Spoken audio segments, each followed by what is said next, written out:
Monitor 2, 1, 3. So, und jetzt haben wir beim Livestreamen,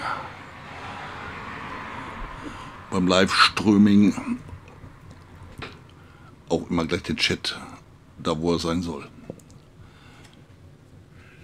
Die ganze Geschichte hier über so eine Dockingstation, 29 € mit Versand, kostet 130 Tacken neu. Damit war auch gleich das USB-Problem erledigt. 4-mal hinten, 2-mal vorne. Ja, besser geht's doch gar nicht, ne?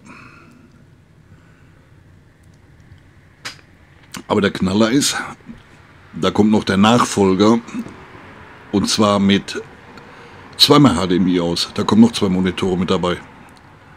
Also wird das hier ein 5-Monitor-System. Es soll ja auch alles ein bisschen Sinn machen.